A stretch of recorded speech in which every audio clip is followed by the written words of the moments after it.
મારું નામ સવિતા છે. હું 29 વર્ષની એક ગૃહિણી છું અને વિધવા છું.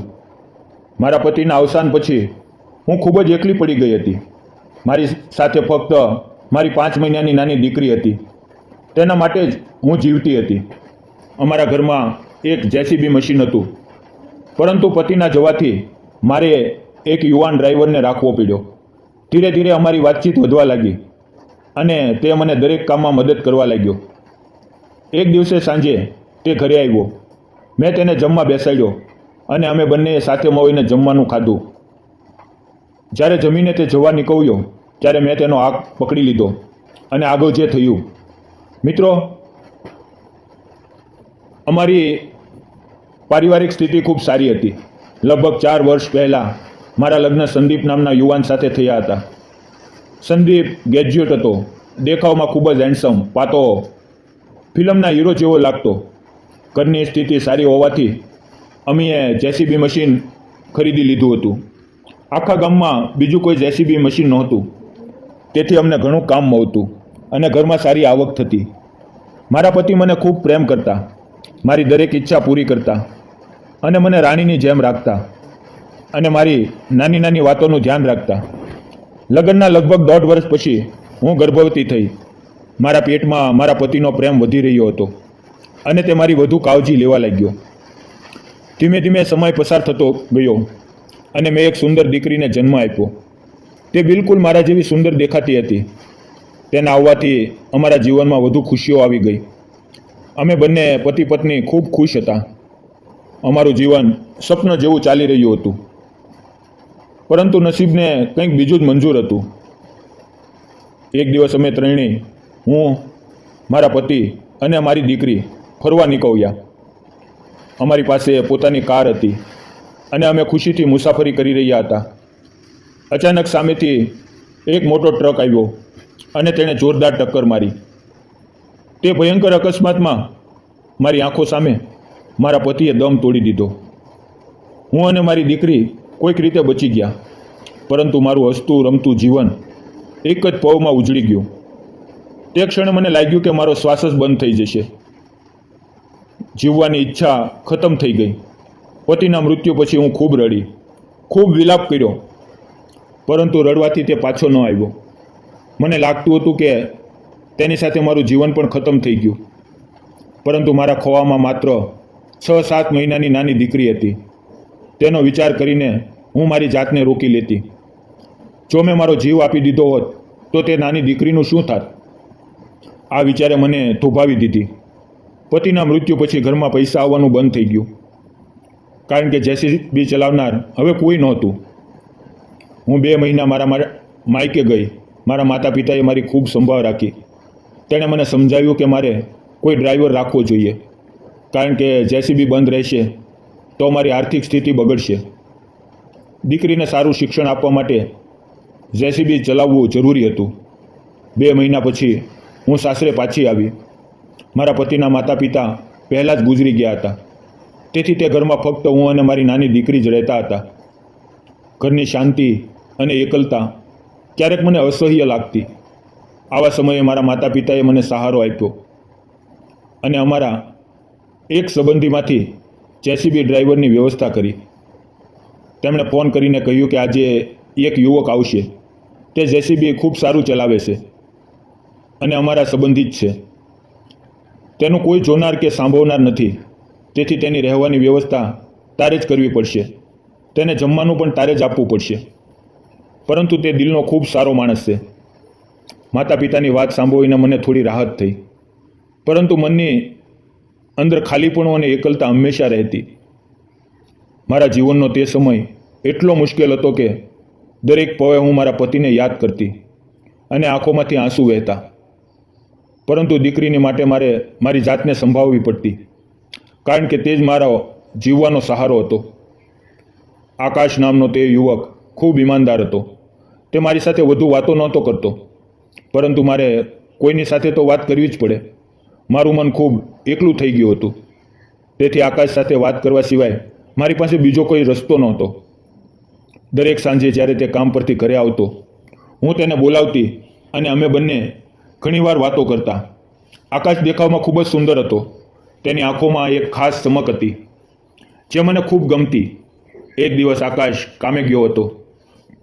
બપોરના લગભગ 4 વાગ્યા હશે અને અચાનક મારી દીકરીને ખૂબ તાવ આવ્યો અને તે તડપવા લાગી.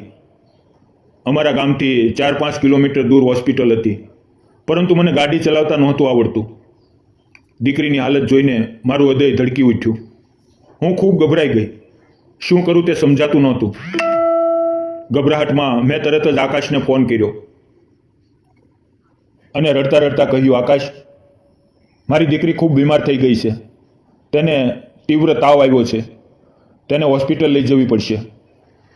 મેં ગભરાયેલા અવાજે કહ્યું, શું તું તરત આવી શકા છો?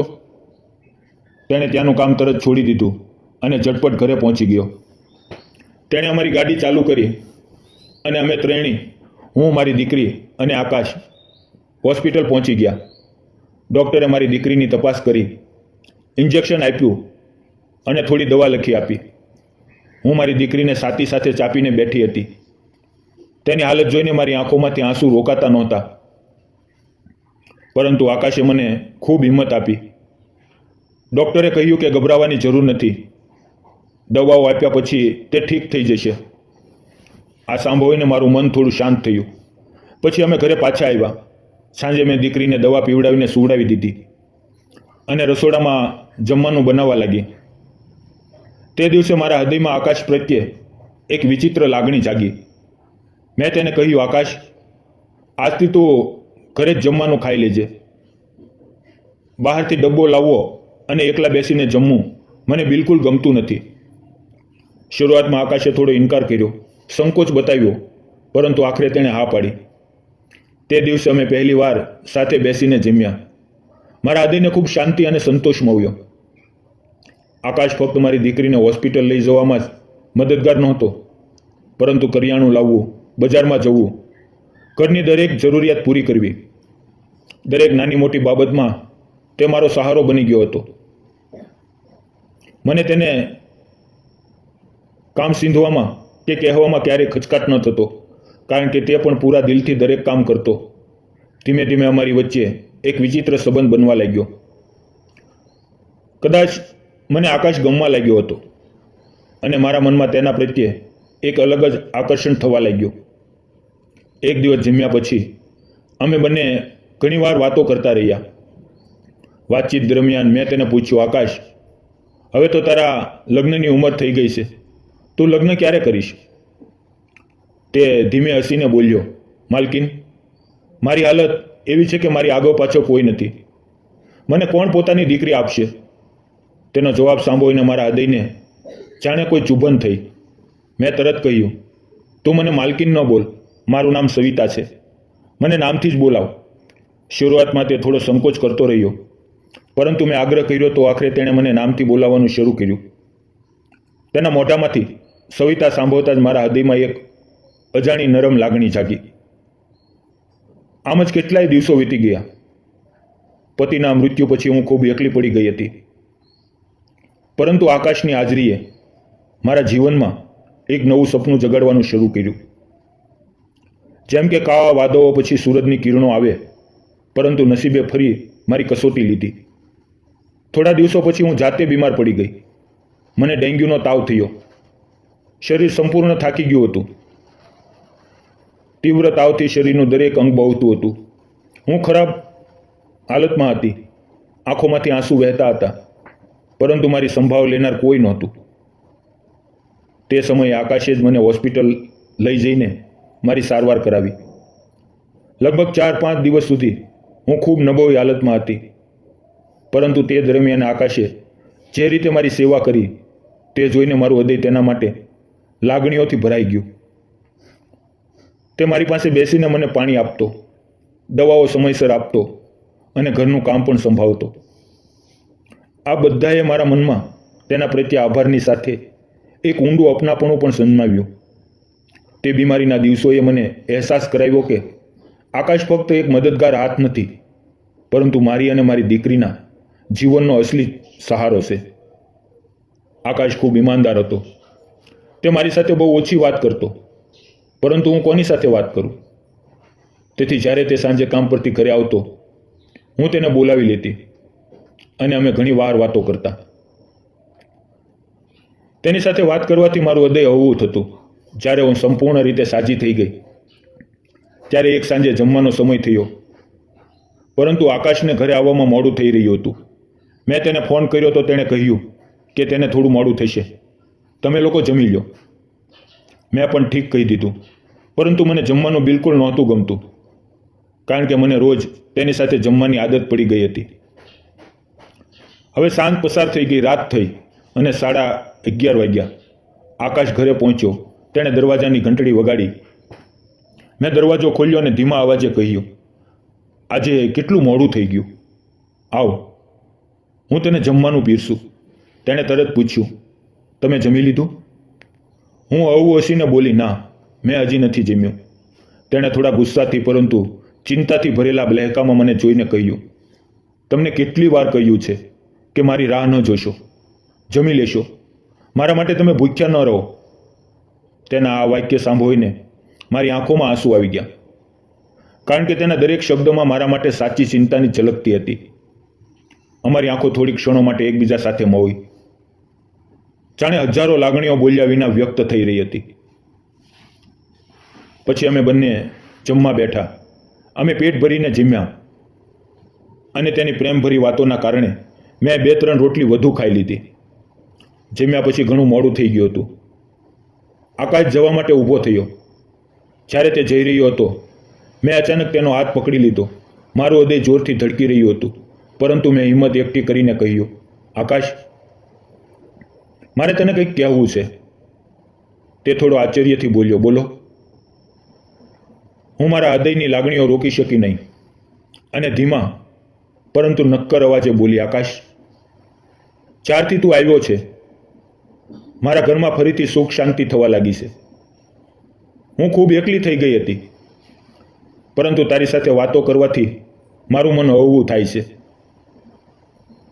મારા જીવનમાં એક નવો આનંદ પાછો આવ્યો છે. તું મારી અને મારી દીકરીની એટલી ચિંતા કરે છે કે હવે તારા વિના હું મારા જીવનની કલ્પના પણ નથી કરી શકતી. શું તું મારી સાથે લગ્ન કરીશ? મારા આ શબ્દો સાંભળીને તેણે મારી આંખોમાં ઊંડે નજર નાખી અને હું પણ તેની આંખોમાં જોઈ રહી. તે થોડી વાર ચૂપ રહ્યો, પછી ધીમેથી બોલ્યો, તમે તો જાણો છો કે હું ખૂબ ગરીબ છું. લોકો શું કહેશે કે મેં તમને દગો આપ્યો, તમારી સ્થિતિ જોઈને તમારી સાથે લગ્ન કરી લીધા. સાચું કહું તો મને પણ તમે ખૂબ ગમો છો. તેની વાતને વચ્ચે જ કાપતા મેં નક્કર અવાજે કહ્યું, મને સમાજ સાથે કોઈ લેવા દેવા નથી. મારા માટે ફક્ત મારો વિશ્વાસ મહત્વનો છે અને મને તારા પર પૂરો વિશ્વાસ છે. મારા આ શબ્દોથી તેની આંખોમાં આંસુ ચમકી ઉઠ્યા. અમારો સંબંધ ધીમે ધીમે વધુ સુંદર થતો ગયો. એકબીજાનો સ્વભાવ અને આદતો અમને વધુ ગમવા લાગ્યા અને તે મારી અને મારી દીકરીની પહેલાં કરતાં પણ વધુ કાળજી લેવા લાગ્યો. મને તેમાં જીવનભરનો એક સાચો સાથી અને મજબૂત સહારો મળી ગયો. તેથી અમે બંનેએ લગ્ન કરવાનું નક્કી કર્યું. પછી એક દિવસ અમે મંદિરમાં ગયા અને મંદિરમાં લગ્ન કરી લીધા. મારા માતા પિતાને પણ ખૂબ ખુશી થઈ, કારણ કે તેમને પણ ખબર હતી કે આકાશનો સ્વભાવ ખૂબ સારો છે. આજે આકાશ, હું, મારી દીકરી, અમે ત્રણેય ખૂબ ખુશહાલ જીવન જીવી રહ્યા છીએ. મિત્રો, તમને શું લાગે છે? મેં અને આકાશે લગ્ન કરીને યોગ્ય કર્યું કે ખોટું? તમારા વિચારો ચોક્કસ કોમેન્ટમાં લખજો. મિત્રો, જીવનમાં ગમે તેટલા દુઃખ, સંકટ કે અકસ્માત આવે, આપણે ક્યારેય આશા ન છોડવી જોઈએ. પતિના મૃત્યુ પછી સવિતાને લાગ્યું હતું કે તેનું જીવન ખતમ થઈ ગયું, પરંતુ તેણે પોતાની દીકરી માટે હિંમત એકઠી કરી. જ્યારે તે સંપૂર્ણ એકલી પડી ગઈ ત્યારે તેના જીવનમાં આકાશ આવ્યો. તેણે પૈસાથી નહીં, પરંતુ પોતાની સાચી કાળજી, નિસ્વાર્થ સેવા અને સાચા પ્રેમથી તેનું જીવન ફરીથી સજાવ્યું. સાચો પ્રેમ ક્યારેય પૈસા કે સમાજના માન સન્માનથી નથી થતો. સાચો પ્રેમ તે વ્યક્તિમાં હોય છે જે મુશ્કેલ સમયે તમારી સાથે ઊભું રહે અને જે તમને અને તમારા પરિવારને દિલથી સંભાળે. તે જ સાચો જીવનસાથી હોય છે. જો તમને મારી અને આકાશની પ્રેમ કહાણી ગમી હોય તો આ વાર્તાને લાઇક, શેર અને સબસ્ક્રાઇબ કરવાનું ન ભૂલતા. મિત્રો, વાર્તામાં આવેલા નામ, પાત્ર અને ઘટના ફક્ત કાલ્પનિક હતા. તેનો કોઈ પણ વ્યક્તિ, જાતિ, સમાજ કે ધર્મ સાથે સંબંધ નથી. આ વાર્તા ફક્ત મનોરંજન અને શૈક્ષણિક હેતુ માટે બનાવવામાં આવી હતી. તેને અન્યથા ન જોશો. ફરી મળશું આવતીકાલે. ધન્યવાદ મિત્રો.